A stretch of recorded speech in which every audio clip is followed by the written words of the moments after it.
Women's Power to Heal Mother Earth. This is Maya Tiwari. Gratitude. The healing work of gratitude.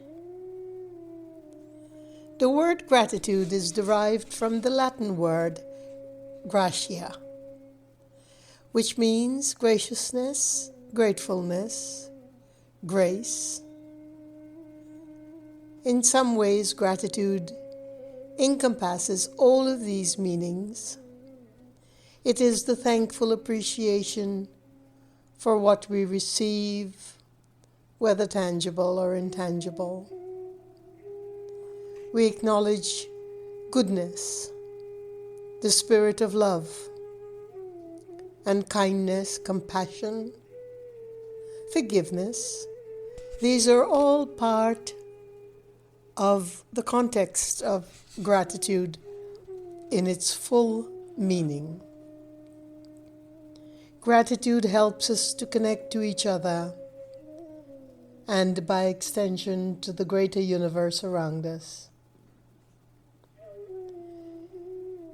It has taken me a lifetime, till now, to truly understand how imperative it is that we live and remember gratitude, that we live gratitude and remember it every day of our lives. It's taken me a few death experiences to truly come to terms with the fact that gratitude and its full impact upon my spirit occurred as it pierced through the illusions, the dense illusions, I might add, of a life that I have lived, humbled by so many challenges.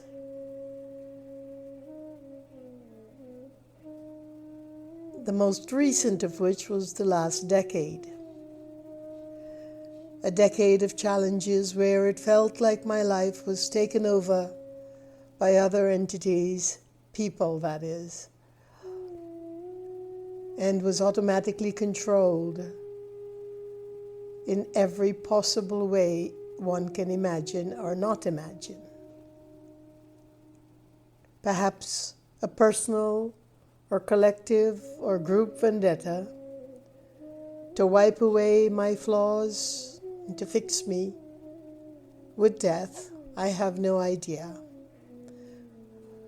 what's behind it, but it was a torturous 10 years, and in it I had forgotten to be grateful and thankful for every waking moment until I ended up with a cardiac arrest in London, where I was settling a few years ago.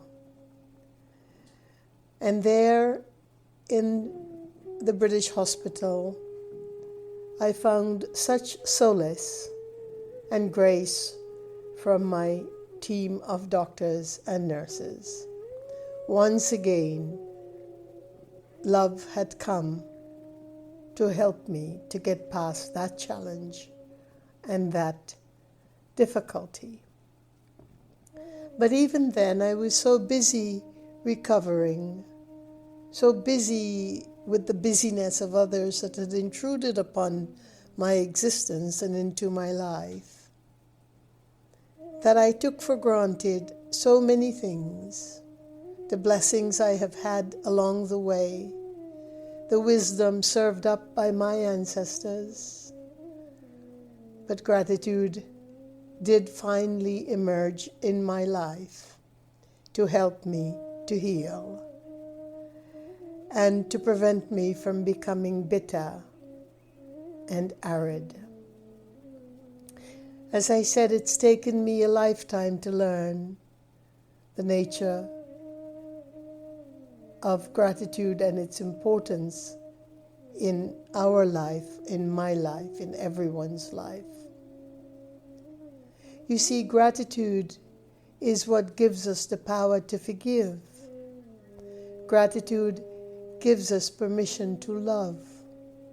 Gratitude gives us the license to live and to let others be who they are, let events be what they are, and not to prejudge or judge too harshly the shortcomings and evil ways that can besiege our lives. At every turn in my life, I have been humbled by the challenges that I have faced, but refused to stumble until I fell on my face. It is such an arduous terrain,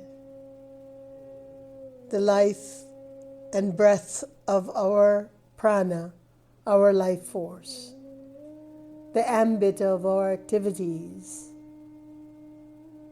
the great perfect schema of our karmas. Gratitude also comes when we accept our karmas for what they are, whether or not we understand them, and rarely do people understand their karmas. In modern science, we're discovering so much through research, the efficacy and beauty of being positive, meaning with the feelings of gratitude. It is very easy to be grateful for the good things that happen in our life, for the gifts of beautiful people and friendship and those who support us. It is so very easy to be grateful as we watch nature and children play together, as we see the beautiful glistening light piercing through the definitions of bare branches, with leaves barely tethered, but dancing like prayer flags on the limbs, refusing to fall. But how easy is it to be grateful when you're in the midst of chaos, when your life has become a challenge ground, when you are burning in the fires of hell started by others, but there again others only represent our own karmas. I came out of my odyssey in that British hospital better prepared to embrace gratitude as the greatest priority in the healing arts of my own life. And as I step forward into the new life, challenges continue, whatever the forces are that have been relentlessly, ceaselessly pursuing my life, intruding upon it, taking control of it, manipulating, and otherwise tormenting the field of living. I still see that I am now able to put together all of the understanding of this incredible discovery of gratitude. It is more than humility, but it is definitely based on the acceptance of what is, however punishing, difficult, arduous, painful that present may be, that presence of the present. It is a gift. And we hear this over and over by so many masters and so many who have experienced intense pain in the fires of hell, so to speak, in the abyss of torment. Yet it doesn't really take root into the very heart of our compassion. until something significant happens. And that significant thing changes from person to person, experience to experience, challenge to challenge. And while the chaotic world continues and events around me progressed, I was able to calm the storm within by simply remembering how grateful I am that I am still alive. And that gratitude led to many other realizations, unfolding through prayer, through moments of complete silence, through junctures of meditation, through sitting and feeling the warmth of the winter sun piercing into my skin.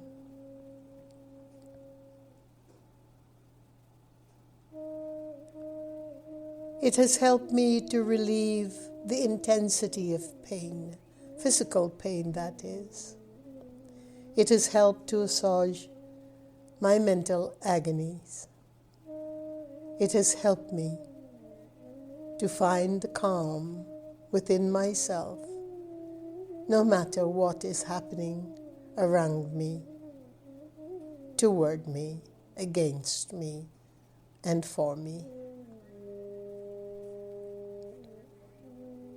In one of the research that recently occurred,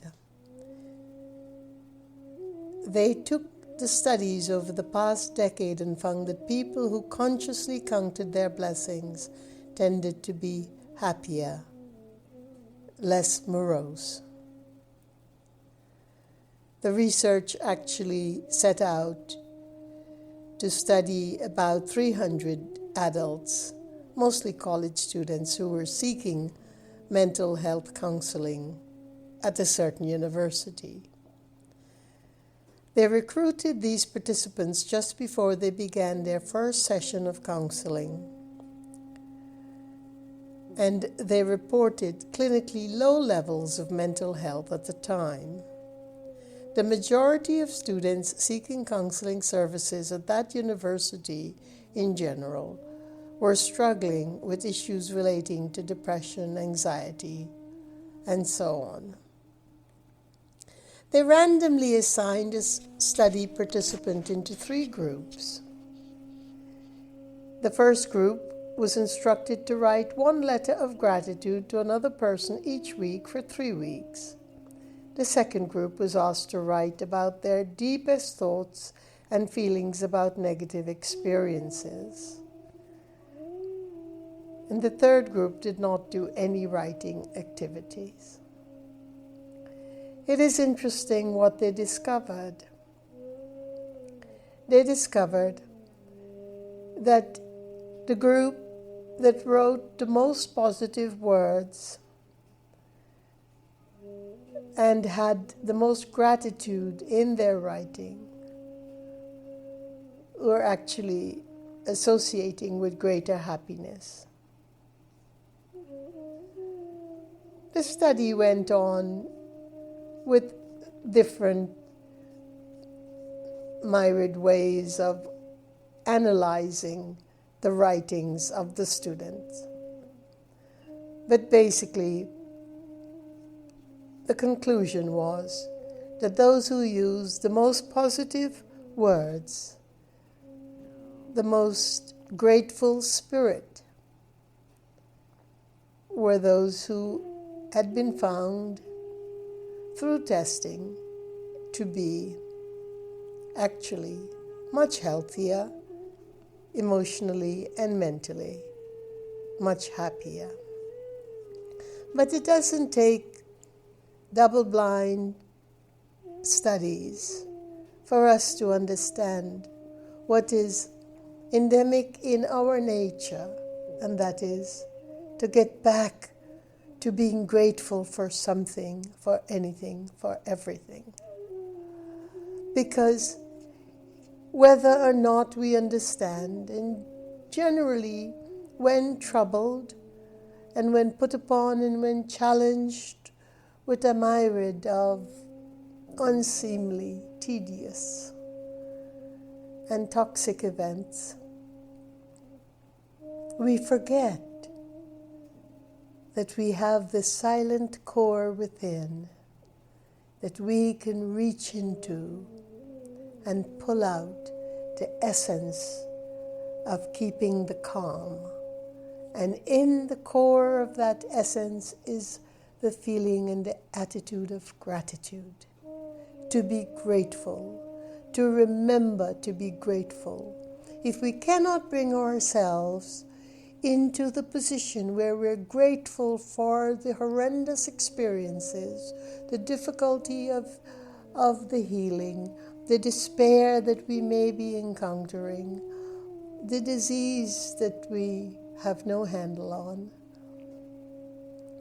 If we cannot find ease to prayer, to open up the spaciousness wherein we can meditate, we can pray, we can reflect, then let us do one thing that is unfailing, and that is reaching to the very core of that space within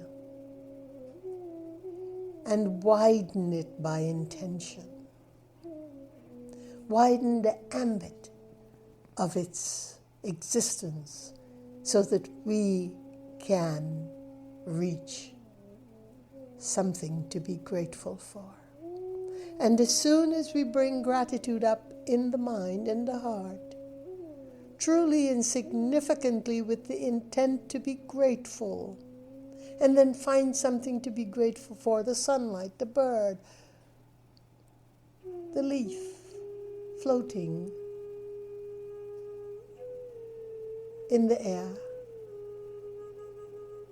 the water sparkling like diamonds with the rays of the sun, or simply a reflection, a remembrance of a family member, a mother, a father, a brother, a sister, or a child that we so dearly love. There's always something we can find to be grateful for. And we must, it is imperative that we find that gem when we are in the middle of chaos and despair, when space becomes constricted within us, when the inner terrain of mind and heart dries up, then we need to reach down deep into that space and pull up the magic card for which we are grateful. In this way, we will continually keep remembering that we are not denying what is happening, but we don't have to give it more oxygen, more prana, and more of our life force. We simply let it be. I've lived with intruders who've come into the home while I've been gassed. I've lived with intruders who actually found a way to live in my attic. I have lived with incredible impediments, intrusions, manipulations, toxicity, physical, emotional, psychic. And I have one regret that I confess today, and that is that I have given so much time and attention to these activities that in fact have to do with someone else's karma, someone else's intention, someone else's game, someone else's force. But we cannot live through regrets either. And so I've converted that regret into gratefulness.